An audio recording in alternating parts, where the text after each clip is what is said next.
안녕하세요. 윤하신 목사입니다. 오늘은 성경 공부 기도의 사람 두 번째 출애굽기 32장 1절부터 14절까지의 말씀을 본문으로 함께 공부하도록 하겠습니다. 우리가 지난 시간에 공부했던 그 기도의 사람은 누구였죠? 예, 아브라함입니다. 아브라함이 그 소돔과 고모라 도성을 위해서 중보기도했던 그 장면으로 우리가 공부를 했습니다. 오늘은 모세가 장애민족 이스라엘 백성들을 위해 중보하는 그러한 내용입니다. 이 본문을 가지고 중보기도의 본질이 무엇인가, 또 중보기도자가 가진 성품은 어떤 것인가, 그리고 하나님의 뜻 안에서 하는 중보기도는 어떤 효력을 가지는가, 여기에 대해서 공부를 하려고 하는데요.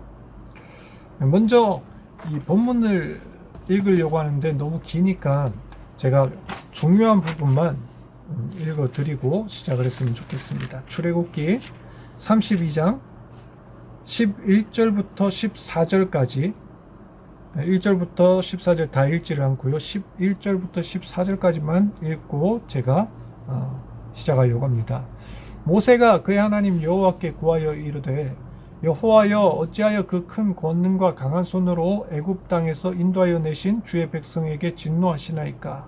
어찌하여 애굽 사람들이 이르기를 여호와가 자기의 백성을 산에서 죽이고 지면에서 진멸하려는 악한 의도로 인도해 내었다고 말하게 하시려 하나이까? 주의 맹렬한 노를 그치시고 뜻을 돌이키사 주의 백성에게 이 화를 내리지 마옵소서. 주의 종 아브라함과 이삭과 이스라엘을 기억하소서. 주께서 그들을 위하여 주를 가리켜 맹세하여 이르시기를, 내가 너희의 자손을 하늘의 별처럼 많게 하고 내가 허락한 이 온 땅을 너희의 자손에게 주어 영원한 기업이 되게 하리라 하셨나이다. 여호와께서 뜻을 돌이키사 말씀하신 화를 그의 백성에게 내리지 아니하시니라. 아멘. 이 말씀의 배경은 우선 출애굽한 이스라엘 백성들이 이 시내산 앞에 모여 있습니다. 출애굽한 다음에 이스라엘 백성들이 홍해 건너편에 있는 시나이 반도에 다 옮겨갔죠. 그리고 시내산 앞에 지금 모여 있습니다. 하나님께서 언약 백성들과 지금 그 언약을 체결하시고 십계명이라고 하는 하나님의 그 말씀을 모세를 통해서 이렇게 전달하시려고 모세를 산 위로 부르셨죠. 모세가 이 십계명을 40일 40주야를 산 위에 올라가서 받게 되는데, 그때 이 깜깜한 이 구름이 흑암이 이 산 위를 온통 뒤덮게 됩니다. 자, 그러자 이 모세의 생사가 이렇게 불분명한 가운데 기다리다 지친 이스라엘 백성들이 어떻게 합니까? 아론을 강박하여서 우리를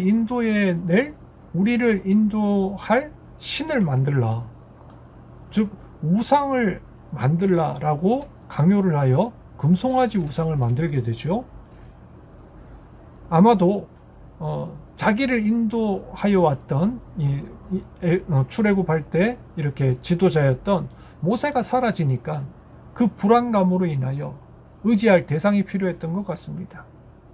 그리고 그 하나님을 믿지 못하고 인내하지 못하고 기다리지 못하여서 이집트에서 이 고대 근동에서 그들의 가지고 있었던 그 습관대로, 종교관대로 눈에 뭔가 보이는 어떠한 우상을 가지고 있어야 이 마음에 위안을 얻고 안심이 되기 때문에 그런 죄를 범하게 되는 것이죠. 이런 이스라엘 백성들의 행동에 대하여 하나님께서는 어떤 반응을 보이셨습니까? 10절 말씀을 보니, 내가 그들에게 진노하여 그들을 진멸하고 너를 큰 나라가 되리라 하였습니다. 하나님의 분노가 머리 끝까지 오르신 것 같습니다. 굉장히 화가 나셔서 이 이스라엘 백성들을 다 진멸하겠다.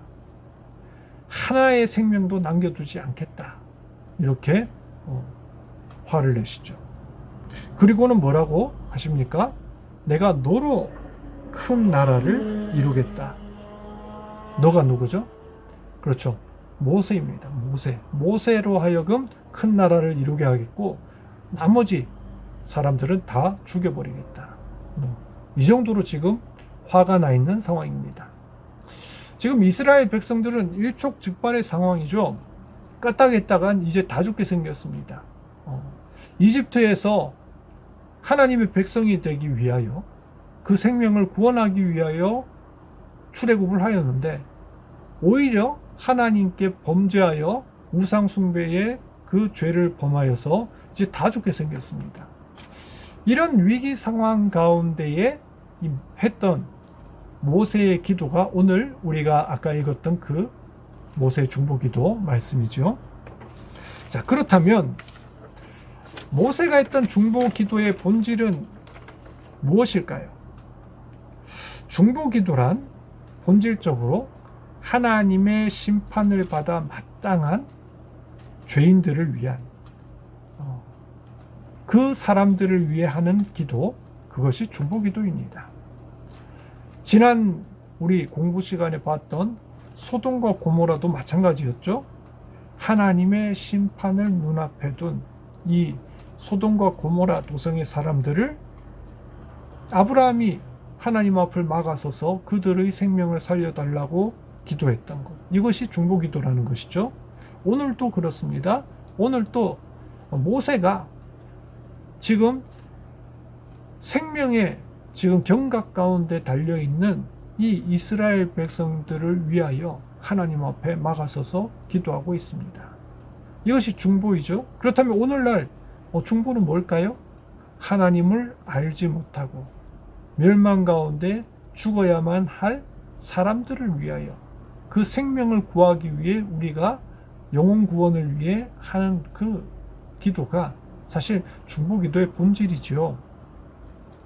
자, 계속해서 모세가 했던 기도는 어떤 기도였길래 하나님께서 그 모세의 기도를 들으셨는가? 모세는 어떤 사람이었는가에 대해서 좀 살펴보려고 합니다.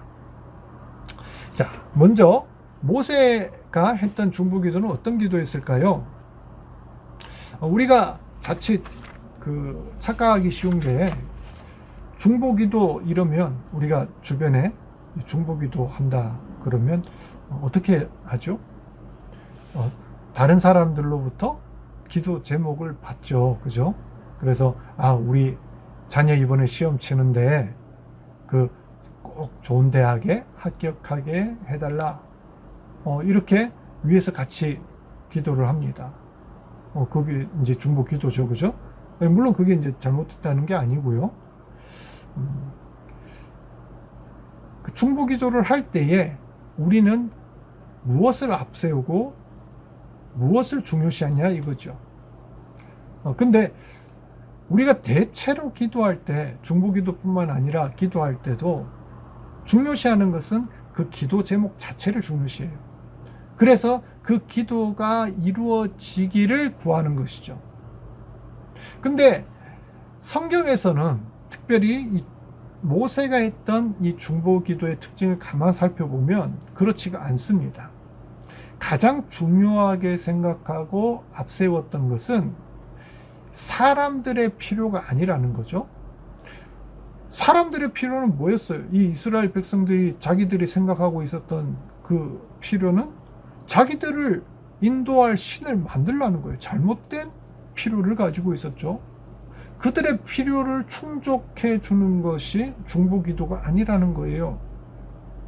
오히려 모세가 기도할 때, 이스라엘 백성들을 위해 중보할 때 무엇을 앞세웠는지, 무엇을 가장 중요시하게 생각했는지를 다시 한번 살펴보시죠. 11절과 12절 말씀을 잘 살펴보면요, 모세가 하나님께 구하는데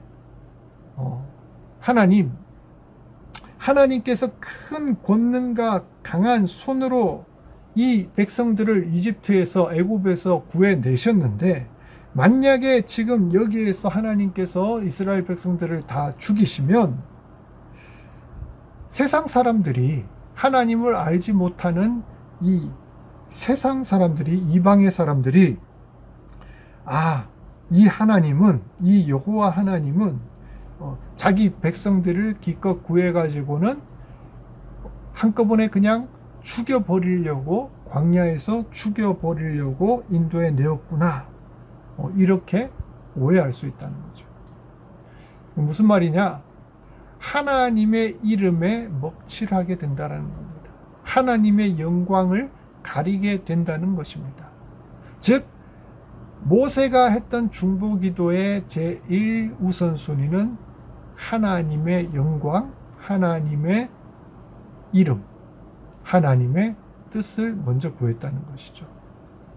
즉 중보기도를 할 때 우리가 가장 먼저 초점을 맞추고 생각해야 될 것은 우리의 필요, 내 생각이 아니라 먼저 하나님의 영광이라는 것입니다. 그렇기 때문에 하나님께서 모세의 중보기도를 들으신 거예요. 하나님께서 원하시는 그 중보기도의 가장 중요한 요소 중에 하나는 이것이 누구를 위한 것이냐라는 것입니다. 그랬을 때 모세는 첫 번째로 하나님의 영광을 구했다. 다른 말로 하나님의 뜻을 구했다라는 것입니다. 자, 두 번째는 무엇일까요? 두 번째는 첫 번째는 하나님의 영광, 하나님의 그 뜻을 구하는 기도였다면 두 번째는 자기 민족 이스라엘을 살려달라고, 자기 민족 이스라엘을 그만큼 사랑하는 마음으로 기도하고 있습니다. 지금 이스라엘은 지금 자기들은 알지도 못한 채 지금 멸망 직전에 와 있습니다. 지금 산 밑에서 금송아지 우상을 만들어 놓고 뛰어놀며 거기서 온갖 난장판을 피우고 있지만 지금 하나님께서는 이들을 멸망시키려고 심판하시려고 마음에 두고 계시다는 거죠. 그러한 경각 가운데, 위기 상황 가운데 모세가 나선 것입니다. 그리고 이 백성을 구원해 달라고, 살려 달라고, 용서해 달라고 기도하고 있습니다. 어찌 보면 제가 모세의 입장이었다면 이렇게 말 안 듣고 또 직접적으로 자기와 관계없는 사람들 아니겠습니까? 이렇게까지 기도하지 않았을 것 같은데 오히려 하나님께서 지금 10절 말씀에 뭐라고 하냐면 내가 이 백성을 다 진멸한 다음에 내가 너로 큰 나라가 되게 하리라 했거든요. 너가 누굽니까? 모세죠. 모세를 통해서 하나님의 그 놀라운 은혜와 축복을 이루시겠다라는 겁니다. 아브라함에게 했던 그 약속을 너를 통해서 아브라함을 믿음의 조상으로 삼아서 이 땅 가운데 놀라운 하나님의 뜻을 펼치시겠다고 했는데 그 약속을 옮겨서 너로 큰 나라로 삼겠다라고 했다는 거죠. 어찌 보면요, 개인적으로 봤을 때는 이게 엄청난 기회고 명예가 될 수도 있습니다. 역사에 내 이름을 남길 수 있는 그런 기회가 될 수가 있죠. 얼마나 좋습니까? 하나님께서 다른 사람도 아닌 하나님께서 너로 큰 나라로 삼겠다는데, 근데 모세는 그 기회를 마다합니다. 오히려 그런 가운데서도 하나님 앞에 자기 민족 이스라엘을 위해 자기 목숨을 내어 놓습니다. 32장 32절, 오늘 본문은 아니지만 제가 한번 읽어드리겠습니다. 그러나 이제 그들의 죄를 사하여 주시옵소서. 그렇지 아니하시오면 원하건대 주께서 기록하신 책에서 내 이름을 지워버려 주시옵소서. 이런 기도 쉽지 않죠. 자기랑 상관없는 남인데 아무리 자기 민족이고 같은 핏줄이라고 해도 이스라엘 백성들의 죄를 사하지 않으시면 차라리 내 이름을 하나님의 그 책, 생명책에서 지워 버려 주십시오 라고까지 이야기를 한다는 겁니다. 즉 일사각오, 하나님의 그 진노를 내가 대신 맞을 그 각오를 하고서라도 이스라엘 백성들을 위해 이렇게 기도하고 있습니다.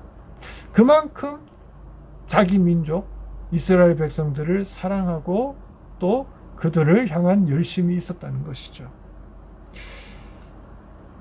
모세가 했던 중보 기도의 두 번째 특징은 사랑의 기도였다는 겁니다. 그냥 사랑의 기도가 아니라 자기의 생명을 내어놓는 그러한 사랑의 기도였다라는 것이죠. 끝으로 모세가 했던 중보 기도의 특징은 하나님의 약속을 의지하는 기도였다라는 것입니다.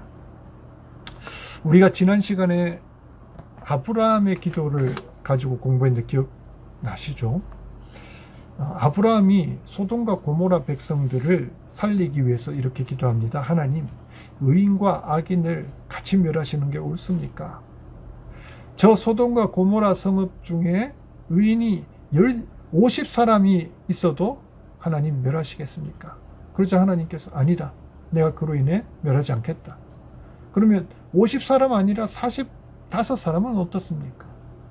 40명, 35명 쭉쭉쭉쭉 내려와서 10명까지 10명의 의인을 찾으시면 어떻게 하시겠습니까? 하였을 때 하나님께서는 그 10명으로 인해서 내가 멸하지 않겠다 했습니다. 근데 결과가 어떻게 됐죠? 그 10사람을 찾지 못해서 소돔과 고모라가 멸망당했거든요. 자, 그런데 오늘 모세는 하나님의 뜻을 돌이킵니다. 이스라엘 백성들을 진멸하겠다는 그 하나님의 뜻을 돌이켜서 이스라엘 백성들을 구원하고 그들의 생명을 보존하게 됩니다. 어떤 차이가 있었을까요?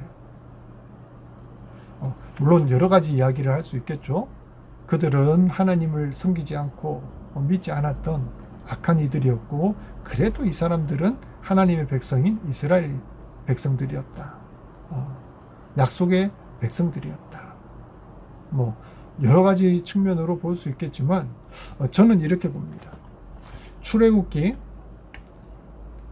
그 32장 13절 말씀에 이렇게 나와 있죠. 주의 종 아브라함과 이삭과 이스라엘을 기억하소서 하였습니다. 그리고 주께서 그들을 위하여 주를 가리켜 맹세하여 이르시기를 내가 너희의 자손을 하늘의 별처럼 많게 하고 내가 허락한 이 온 땅을 너희의 자손에게 주어 영원한 기업이 되게 하리라 하셨나이다. 어떻습니까? 무엇입니까? 하나님이 이미 하셨던 그 약속을 떠올리게 했다는 겁니다. 하나님의 말씀을 근거로 하여 기도했다는 것이죠. 이 약속이 누구에게 한 약속입니까? 아브라함에게 했던 약속이죠. 아브라함을 통해서 아브라함의 자손에게 주시겠다는 그 언약, 그 축복을 지금 하나님 앞에 들이밀고 있는 것입니다. 아니, 하나님께서 하신 말씀 아닙니까? 하나님께서 했던 맹세 아닙니까? 약속 아니십니까? 그런데 하나님께서 하신 그 말씀을 어기시려고 합니까? 이것을 바꾸시려고 합니까? 그랬을 때 하나님께서는 그렇지, 내가 했던 이 말씀을 하나님은 신실하신 하나님입니다. 결코 자신이 하신 그 약속을 변개치 않으시는 하나님이라고 성경은 이야기를 합니다. 우리가 기도할 때 한번 이렇게 기도해 보십시오. 그냥 내 마음에 있는 소원을 간절히 아뢰는 것도 좋지만요, 정말 힘있게 하나님 앞에 응답받는 기도 중에 한 가지는 뭐냐면 이렇게 하나님의 말씀을 붙들고 하나님 앞에 나아가는 것입니다. 왜냐하면 하나님의 말씀에 힘이 있기 때문입니다. 오늘 모세가 그렇게 했습니다. 모세는요, 하나님의 뜻을 구하는 기도를 먼저 드렸고, 두 번째 사랑의 기도를 드렸지만 자기의 목숨까지 내어놓는 그런 일사각오의 기도를 했습니다. 마지막으로 모세가 했던 하나님의 뜻마저 돌이켰던 그 기도는 하나님의 말씀을 의지하여, 그 약속을 의지하여 했던 기도이다 라고 정리할 수가 있습니다. 이렇게 우리가 정리할 수 있겠는데, 우리도 이 성경 말씀을 통해서 이런 기도를 좀 드렸으면 좋겠습니다. 우리가 막연하게 드리는 그런 기도가 아니라 하나님의 뜻이 무엇인가, 하나님의 영광이 되는 것이 무엇인가를 살피고, 또 나보다 다른 이들을 더 사랑하는 뜨거운 마음으로 기도를 하고, 세 번째로 하나님의 약속 의지하여 응답받는 그러한 기도의 사람, 중보 기도를 들으시는 저와 여러분 됐으면 좋겠습니다. 이상입니다.